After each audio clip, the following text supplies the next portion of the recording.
Hi Michael, how are you? Hi Susan, I'm fine. Susan, do you remember that I told you about me wanting to plan to send my products abroad?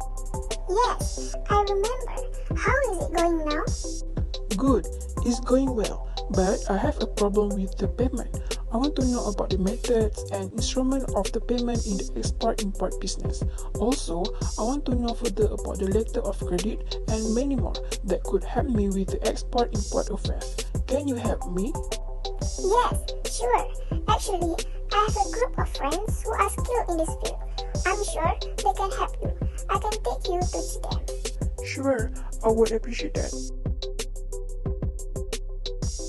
Bismillahirrahmanirrahim and Assalamualaikum everyone. So today my group 2 is going to present about chapter 3, the methods and instruments of payment, to our lecturer Madam Nurul Azrin and our fellow classmates. My name is Afrina Athirah binti Muhammad Rahim and I will present the first topic in this chapter, the methods of payment. There are 4 components method of payment, which are advance payment, letter of credit, bill of exchange, and open account. First one is advance payment. The exporter prefer payment in advance of the shipment. For the importer, they think that advance payment tends to increase the risk. Payment in advance is not very common in most countries. It made buyers concerned that if the payment is made, then the item may not be sent. Also, exporter may find themselves losing out to the competitors who offers other term of payment. Next, we go to the letter of credit. This one is often used to protect the interest of both the buyer and the seller. When importer do not prefer to pay in advance, exporter may ask them to get a letter of credit that opened by a well-known bank. Letter of credit for smaller amount can be somewhat expensive, since the fee can be high. Payment under a letter of credit is based on documents and do not take into account the physical condition of the goods. Third, bill of exchange. It is an instrument to be submitted by the exporter along with other documents to his or her bank. The exporter's bank will send this to their banks. Hi, my name is Nur Husna binti Rosi. I will be explaining on 2 types, bill of exchange and open account, also on financing exporter and importer. There are 2 types of bill of exchange, which are side bill and usance bill. A side bill of exchange is used when the exporter wishes to get payment before the importer collects the good from the port. The corresponding term of payment is delivery against payment. In practice, the bill of lading is sent by the exporter via the exporter bank to buyer bank.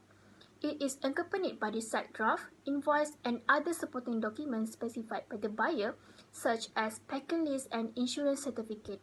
The importer bank notifies him when it has received these documents. As soon as the draft is paid, the importer bank hands over the bill of lading that enables the importer to obtain the shipment. A usance bill of exchange is used when the exporter extends credit and the facility to use the good to the buyer. The draft states that the payment is due by the specific time after the buyer accepts the time draft and receives the goods, for example, 30 days after the acceptance. By signing and writing accepted on the bill, the importer is formally obligated to pay within the stated time. The corresponding payment term is delivery against acceptance. That is, the delivery of the transport document by the bank to the importer against acceptance to pay after collecting the goods within a stipulated time. Lastly, an open account. In a foreign trade transaction, an open account can be a convenient method of payment if the importer is reputed and has a long and favorable payment record. With an open account, the exporter simply bills the customer, who is expected to pay under agreed term at a future date. Some multinational firms make purchase only on an open account to save the cost of opening and letter of credit. However, there are risks to an open account sale, which are there will be absence of documents and banking channels, make it difficult to pursue the legal enforcement of claims. Another problem is that receivable may be harder to finance since this type of account does not involve draft. exporter contemplating a sale on open account terms should truly examine the political, economic, and commercial risks. Financing exporter and importer. Financing international trade is an important function of commercial bank. Bank extend trade finance product through select branches designated as foreign exchange. With the increase in the volume of foreign trade, many banks have identified the trade finance as a focus area. The trade finance function of a bank can be broadly classified into financing exporters and financing importers. Financing exporters can be formed into two types, which are pre-shipment finance and post-shipment finance. These topics are covered in details in Chapter 6. Letter of credit is both an instrument of settling trade payments and arrangement for making payment against documents. Under the arrangement, a bank, at the request of a customer, undertakes to pay a third party by a given date. According to agreed stipulation and against presentation of documents, the counter value of goods and service shipped. Letter of credit is a commitment on the bank part to take place an agreed sum at the seller disposal on behalf of the buyer under precisely defined conditions. The importer knows that the negotiating bank will not affect payment to the seller unless and until latter tenders the document strictly in accordance with the terms of the letter of credit. The seller is assured of getting the payment as long as they presents the document as per letter of credit terms to the negotiating bank. The steps of import transaction with letter of credit will be explained by Fatehah. So that's all from me. Thank you. Assalamualaikum. My name is Nurul Fatehah and I will continue the presentation. So I will explain about parties in LC. There are 6 parties in LC. The first one is applicant. So applicant is importer, the buyer of the goods. The second one is issuing bank or opening bank. This is importer's bank. Okay, this bank will issue the LC, open the LC and undertakes to make the payment. So basically, this bank will act behalf of the importer. So the next one is beneficiary or exporter. So exporter is seller of the goods and they will receive the payment. The third one is advising bank. So advising bank will act behalf of the exporter. So basically this is exporter bank. So what will advising bank do? So advising bank will advise LC to beneficiary, which is exporter, and thereby they will ensuring the genuineness of the LC. The fifth one is confirming bank. So this bank will act guarantees to the loan that opened by another bank and will be responsible for the payment and acceptance under the credit. So this is not mandatory and it can be requested in some cases if the parties or the banks is not internationally recognized. This is the steps in an import transaction with letter of credit. There are 16 steps. The first one is importer concludes a purchase contract for buying certain goods. Next, the importer will request his bank to open a LC in favor of his supplier. Third, the importer bank will open a LC as per the application. Fourth, the importer's bank will forward the original LC to the exporter's bank. Fifth, the advising bank will deliver the LC after satisfying itself about the authenticity of the credit. Sixth, the exporter will scrutinize the LC to ensure that it conforms to the terms of contract. 7. If any terms does not right, the importer will be asked to make the required amendment to the LC. 8. If the LC is as required, the exporter proceeds to make arrangement for the goods. And 9.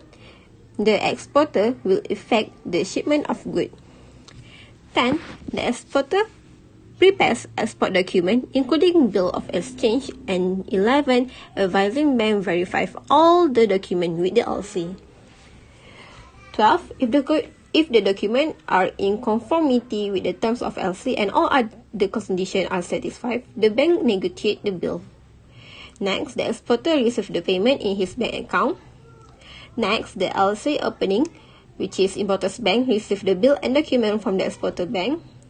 15. The importer's bank check the document and inform the importer.